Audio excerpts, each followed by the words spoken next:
ராஜபாளையம் சட்டமன்ற தொகுதி 2026 எலெக்ஷன்ல யார் வின் பண்ணுவா, டிஎம்கேவா ஏடிஎம்கேவா அப்படிங்கறத இந்த வீடியோல நம்ம பார்க்க போறோம். ஸோ இந்த டிஎம்கே ஏடிஎம்கே பார்த்தோம்னா கடந்த 25 வருஷத்துல ரெக்கார்டு எடுத்து பார்க்கும்போது ரெண்டு கட்சியுமே சரிசம பலமா தாங்க இருக்காங்க. ஸோ இதுல வந்து பார்த்தோம்னா ஏடிஎம்கே ஒரு மெஜாரிட்டியான ஒரு டாமினேஷன் வந்து பண்றாங்க. அந்த இடத்துல 3 தடவை வின் பண்ணியிருக்காங்க, 2 தடவை டிஎம்கே வந்திருக்காங்க. ஸோ இப்படி மாறி மாறி தான் வந்துகிட்டே இருப்பாங்க. சராசரியா 2011க்கு அப்புறம் 2016, 2021 இந்த 2 சட்டமன்ற தேர்தல்களையும் தொடர்ச்சியா வந்து டிஎம்கே தான் வின் பண்ணியிருக்காங்க. ஸோ இதை தாண்டி இப்ப டிவிகே வந்திருக்கிறது ஒரு மிகப்பெரிய தலைவலியாவே இருக்கு அப்படின்னு சொல்லலாம். ஜென்ரலா ராஜபாளையம் அப்படிங்கிறது விருதுநகர் டிஸ்ட்ரிக்ட்ல இருக்கக்கூடிய ஒரு சட்டமன்ற தொகுதி. ராஜபாளையம் அப்படின்னு சொன்னாலே வந்து டாக்ஸ் அப்படிங்கிறது ரொம்ப ஃபேமஸ். நாய்கள் அப்படிங்கிறது ரொம்ப இந்தியன் ஆர்மிக்கே பார்த்தோம் அப்படின்னா டாக்ஸ் எல்லாம் வந்து இங்கிருந்து வந்து போகுது. அண்ட் பிரைம் மினிஸ்டர் நரேந்திர மோடிஜியும் சொல்லியிருக்காரு, நீங்க வந்து வெளிநாட்டில் இருக்கக்கூடிய பிரீட்ஸ் எல்லாம் வாங்கி வளர்க்கறதை விட ராஜபாளையம்ல இருக்கக்கூடிய டாக்ஸை வந்து வாங்கி வளங்க. ஸோ அது வந்து நம்ம கண்ட்ரி பிரீட் அந்த அளவுக்கு ஃபேமஸ். நாய்களுக்கு மட்டும் தான் ஃபேமஸ் அப்படின்னு பார்த்தோம்னா அணில்கள் வந்து அதிகமா இருக்கக்கூடிய இடங்க. நான் உடனே வந்து டிவிக்கே சொல்றேன் அப்படின்னு நினைச்சுக்காதீங்க. உண்மையாவே வந்து இந்த சாம்பல் நிற அணில்கள் அப்படிங்கிறது அதிகமா இருக்கக்கூடிய ஒரு பகுதி தான் இந்த ராஜபாளையம். ஸோ இதை தாண்டி வந்து ஒரு டூரிஸ்ட் அட்ராக்ஷன்ஸ் வந்து அதிகமா இருக்கக்கூடிய ஒரு இடம். நேச்சுரலான அந்த இயற்கை வளம், நீர் நிலைகள் இதெல்லாம் வந்து அதிகமாகவே இருக்கக்கூடிய இடம். ஒரு மிக்சட் ஆஃப் கம்யூனிட்டிஸ் குரூப்ஸ் இருக்கக்கூடிய ஒரு இடம் அப்படின்னு சொல்லலாம். ஸோ அதனால தான் இங்கே வந்து பார்த்தோம்னா ஏடிஎம்கே டிஎம்கே ஒரு சரிசமமான ஒரு பலத்தில் இருப்பாங்க. இங்க என்ன அப்படின்னா கடந்த 10 வருஷத்துல பிஜேபி, குறிப்பா ஒரு 7-8 வருஷத்துல பிஜேபியோட அந்த அசுர வளர்ச்சி அப்படிங்கிறது பெரிய லெவல்ல இருக்கு. அது இந்த தொகுதியிலும் பார்க்கலாம். பிஜேபிக்கு பெரிய லெவல்ல ஒரு சப்போர்ட்டர்ஸ் வந்து வந்திருக்கிறாங்க. அதாவது இதுக்கு முன்னாடி நடந்த எலெக்ஷன்ஸ்லாம் ஏடிஎம்கேவுக்கு ஒரு மிகப்பெரிய ஒரு ரெப்ரசன்டேட்டிவா இருந்த கோபால்சாமி அப்படிங்கிற எம்எல்ஏ இப்ப வந்து பார்த்தோம்னா ரீசெண்டா பிஜேபிக்கு வந்து போயிட்டாரு. பிஜேபிக்கு இவர் வந்து போனது மட்டும் இல்ல, இவர் தான் எம்எல்ஏ கேண்டிடேட் அப்படிங்கிற மாதிரி இறங்கி ஒர்க் பண்ணிட்டு இருக்காரு. அந்த அளவுக்கு வந்து ஒரு மாசா டெவலப் ஆயிட்டாரு அப்படின்னு சொல்லலாம். சரி, இப்ப நம்ம வந்து டிஎம்கே பத்தி பார்ப்போம். டிஎம்கேவில் வந்து பார்த்தோம்னா ஒரு முக்கியமான ஒரு வேட்பாளர் எஸ் தங்கபாண்டியன் அப்படிங்கிறவரு 2016 அண்ட் 21 எலெக்ஷன் எல்லாம் இவர் தான் வந்து பெரிய லெவலில் கண்டெஸ்ட் பண்ணாரு. குறிப்பா ஏடிஎம்கேவோட ஸ்டார் கேண்டிடேட் என்று சொல்லக்கூடிய ராஜேந்திர பாலாஜி மினிஸ்டர், அவரு வந்து இவர் எதிர்த்து போட்டிட்டு லாஸ்ட் எலெக்ஷன்ல வின் பண்ணாரு.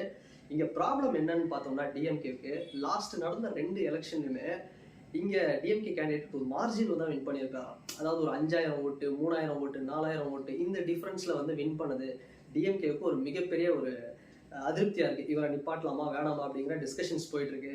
ஆனா இவரை நிப்பாட்ட வேணாம் அப்படிங்கிற ஒரு கண்டிஷனுக்கும் வந்திருக்காங்க. அதுக்கு காரணம் யாருன்னு பார்த்தோம் அப்படின்னா, இப்ப நம்ம முன்னாடி சொன்னோம்ல, பிஜேபியில வந்து இருக்கக்கூடிய கோபால்சாமி அவர்கள், அவரு தான் வந்து பார்த்தோம்னா ஒரு பெரிய வேலை பண்ணிட்டு இருக்காரு. காரணம் நயினார் நாகேந்திரன் அவர்கள், பிஜேபியோட மாநில தலைவர் இருக்கார்ல, அவருடைய சிபாரிசின் பேர்ல இவர் கோபால்சாமி அவர்கள் வந்து பிஜேபியில ஒரு மாநில துணைத் தலைவரா வந்து வந்திருக்காரு.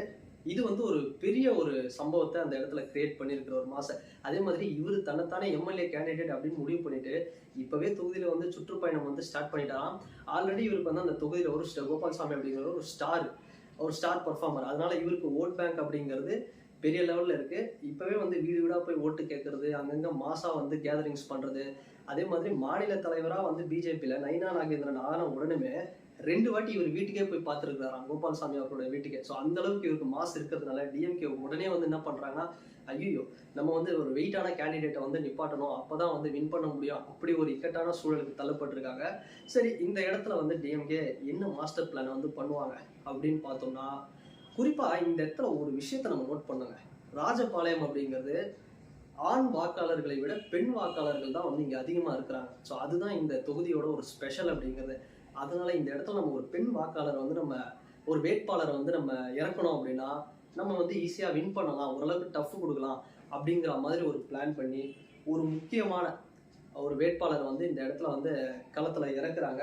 ஸோ அவங்க வந்து பார்த்தோம் அப்படின்னா ஆல்ரெடி வந்து இந்த இடத்துல வந்து ஒரு பெரிய எக்ஸ்பீரியன்ஸ்லாம் இல்லை, ஆனா ராஜபாளையத்துடைய நகராட்சி தலைவராக இருந்து நிறைய பெர்ஃபார்மன்ஸ் சூப்பரா பண்ணியிருக்காங்க. அங்க இருக்கக்கூடிய பிரச்சனைகள் எல்லாத்தையும் சால்வ் பண்ணி டீல் பண்ணியிருக்காங்க. தமிழக அரசின் கையில சிறந்த நகராட்சி அப்படிக்கான விருது வந்து ராஜபாளையம்க்கு இவங்களுக்கு வந்து கிடைச்சிருக்கு.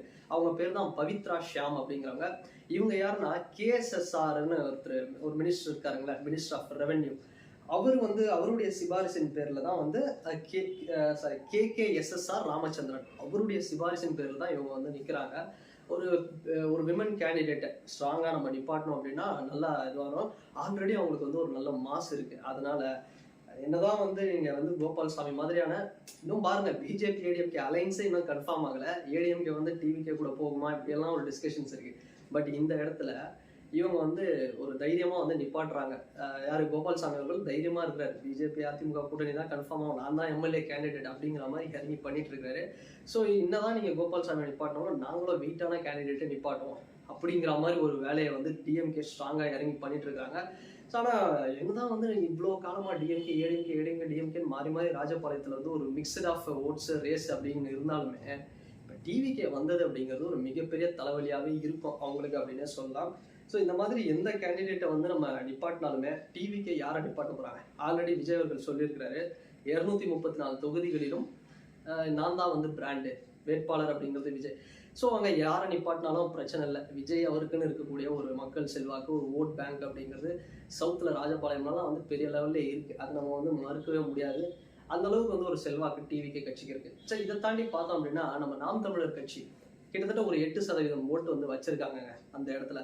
இதை தாண்டி இன்னும் சில கட்சிகள், சின்ன சின்ன கட்சிகள்லாம் வந்து சுயேட்சையாக வரவங்க அதெல்லாம் வந்து நம்ம விட்டுருவோம். பட் நாம் தமிழருக்கு ஒரு 7 to 8% ஓட்டு வந்து இருக்குது. இதை தாண்டி நம்ம பார்த்தோம் அப்படின்னா டிவிக்கே தான் ஒரு பெரிய ரோல் வந்து பண்ணுவாங்க.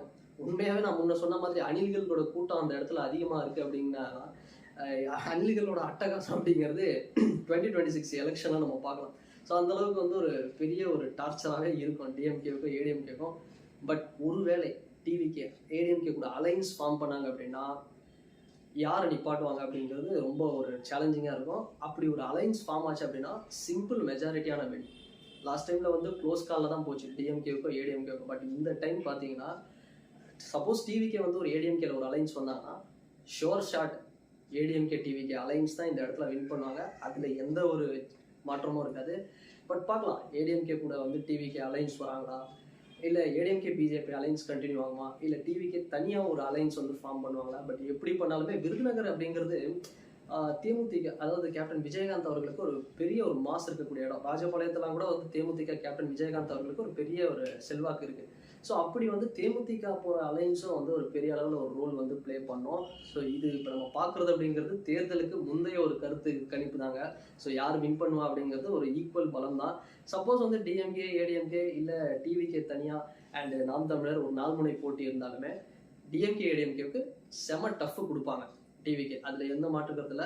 ஸோ இழுப்பறி அப்படிங்கிறது இந்த ராஜபாளையம் தொகுதியிலே இருக்கும். ஸோ அதனால் நம்ம இப்போ எதையுமே ஓப்பனாக சொல்லிட முடியாது. பட் இருந்தாலும் டிஎம்கே ஏடிஎம்கே 2 பேருக்கு ஒரு ரேஸ் இருந்தாலுமே, ஒரு எட்ஜி க்ளோஸ் கால் இருந்தாலுமே டிவிக்கே ஒரு டஃப் ஃபைட் கொடுப்பாங்க. நம்ம அந்த லாஸ்ட் டைமில் அலையன்சஸை பொறுத்து தான் ராஜபாளையமில் வெற்றி தோல்வி அப்படிங்கிறது தீர்மானமாகுங்க. அதுதான் வந்து நம்ம வெயிட் பண்ணணும். ஸோ நம்ம அலைன்ஸ் பார்த்துட்டு இன்னொரு வீடியோ கூட வந்து நம்ம பேசுவோம், பார்ப்போம். ஆனால் என்ன கேட்டால் எனக்கு தெரிஞ்சு அதுதான் நம்ம முன்ன சொன்ன மாதிரி டிஎம்கே ஏடிஎம்கேக்கு ஒரு டஃப் ஃபைட் கொடுப்பாங்க. டிவிக்கே மும்முனை போட்டி அப்படிங்கிறது தீவிரமாக இருக்கும். நாம் தமிழரை கொஞ்சம் விட்டுருங்க. ஏன்னா அவங்களுக்கு வந்து தனிச்சு இருந்தாங்க அப்படின்னா அவங்களுக்கு வந்து எனக்கு தெரிஞ்சு லாஸ்ட் டைம் ஒரு 7,000 வந்துச்சுன்னா இந்த டைம் வந்து ஒரு 9,000 10,000 அவ்வளோதான் வந்து ஓட்ஸ் வரும். ஆனால் இது வந்து பார்த்தோம் அப்படின்னா எப்படி நிப்பாட்டுறாங்க. இன்னொரு மேட்ரு, இது வந்து பெண் வாக்காளர்கள் வந்து அதிகமாக இருக்கக்கூடிய இடம் அப்படிங்கிறதுனால விஜய் அவர்களுக்கு ஆல்ரெடி வந்து பெண் அந்த விமன் ஓட்டர்ஸ் அப்படிங்கிறவங்க வந்து ரொம்ப அதிகமாகவே இருக்கிறாங்க. ஸோ அதுவும் வந்து ஒரு பெரிய ரோல் அப்படிங்கிறத அந்த இடத்துல வந்து ப்ளே பண்ணோம். ஸோ அப்படி நம்ம பார்த்தோம் அப்படின்னா அதுதான் முன்ன சொன்ன மாதிரி டிஎம்கே ஏடிஎம்கே தாண்டி டிவிக்கே ஒரு பெரிய டஃப் ஃபைட் அப்படிங்கிறது நடக்கும். ஸோ நம்ம வெயிட் பண்ணி பார்க்கலாம் என்ன மாதிரியான வேட்பாளர்கள் நிப்பாட்டுறாங்க அப்படின்னு. ஸோ ராஜபாளையம் பொறுத்தவரைக்கும் இதுதாங்க, கிட்டத்தட்ட ஒரு 2,30,000 வாக்காளர்கள் வந்து இருக்கிறாங்க. ஸோ என்ன நடக்க போகுது அப்படிங்கிறத வெயிட் பண்ணி தான் நம்ம பார்க்கணும். ஸோ கண்டிப்பாக தேர்தலுக்கு இந்த கிட்ட இன்னொரு வீடியோ நான் வந்து நம்ம சேனலில் வந்து போடுறேன். அதுலேயும் நம்ம பார்ப்போம் கருத்து கணிப்புகள் என்ன சொல்கிறாங்க, ராஜபாளையத்தில் வெற்றி தோல்வி யாருக்கு, இந்த ஒட்டுமொத்த கருத்து கணிப்பையும் நம்ம பார்ப்போம். ஸோ இந்த வீடியோ பார்த்தீங்கன்னா ராஜபாளையத்துடைய இந்த களம் அரசியல் அப்படிங்கிறது இப்படி தாங்க மூவ் ஆகிட்டு இருக்கு. ஸோ பயங்கர போட்டி போயிட்டு இருக்கு யாரை நிற்க வைக்கலாம் அப்படின்னு.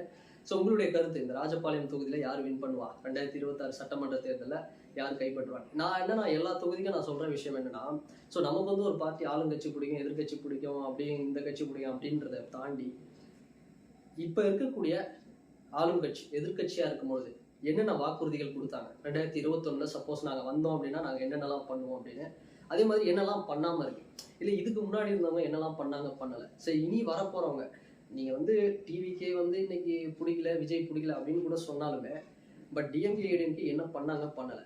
ஸோ அடுத்து சப்போஸ் நம்ம டிவிகே போடலாம்னா யார் வந்தால் வந்து ஒரு பெட்டரான ஆப்ஷனாக இருக்கும்? சப்போஸ் நம்ம நாம் தமிழருக்கு போடலாமா? இப்படி ஒரு மிக்சடான ஒரு ஒப்பீனியனில் மக்கள் வந்து சிந்திச்சு வாக்களிச்சாதான், அங்கே வந்து ஒரு அனலைஸ் பண்ணி வாக்களிச்சாதான் அது வந்து ஒரு தொகுதியில் ஒரு ஆர்கானிக்கான ஒரு க்ரோத்தாக இருக்கும். இல்லைனா நான் வந்து ரெட்டையில் உதயசூரியன் ரெட்டையில் இப்படியே வந்து நம்ம மாறி மாறி ஒரு இது பண்ணோம் அப்படின்னா அது கண்டிப்பாக வந்து அது ஒரு ஹெல்த்தியான ஒரு டெமோக்ரஸிக்கு அது எனக்கு தெரிஞ்சு அது அந்த ஒரு ட்ரெண்ட் வந்து மாறணும் அப்படின்னு தான் நான் சொல்கிறேன். ஸோ நம்ம வெயிட் பண்ணி பார்ப்போம். ஸோ இந்த மாதிரியான அந்த களம் அந்த என்ன நடந்திருக்கு நடக்கலை, பாலிசிஸ் என்ன இம்ப்ளிமெண்ட் ஆயிருக்கு ஆகலை, பப்ளிக் வெல்ஃபேர் ஸ்கீம்ஸ் என்னெல்லாம் அங்கே வந்து நடந்திருக்கு நடக்கலை, இந்த மாதிரி விஷயத்தை வந்து அனலைஸ் பண்ணி வந்து ஓட் பண்ணுங்க. நான் திரும்பவும் சொல்கிறேன், டிவிகேக்கு வந்து நீங்கள் பண்ணுங்க பண்ணலை அப்படின்லாம் சொல்ல, பட் ஜென்ரலாக ஒரு அனலைஸ் பண்ணி யார் வந்தால் ஃப்யூச்சரில் நல்லா இருக்கும், ஸோ இன்னும் பெட்டராக பண்ணுவாங்க அப்படிங்கிறத மனசில் வச்சுட்டு வந்து ஓட்டு பண்ணுங்கள், வாக்கு செலுத்துங்க அப்படிங்கிறத நான் இந்த வீடியோவில் சொல்லிக்கிறேன். அண்ட் இந்த வீடியோ பற்றின கருத்துக்களை மறக்காமல் இந்த கமெண்ட் செக்ஷனில் பதிவிடுங்க. அண்ட் வேற ஒரு வீடியோவில் வேற ஒரு கான்டென்ட்டில் நான் உங்களை பார்க்குறேன்.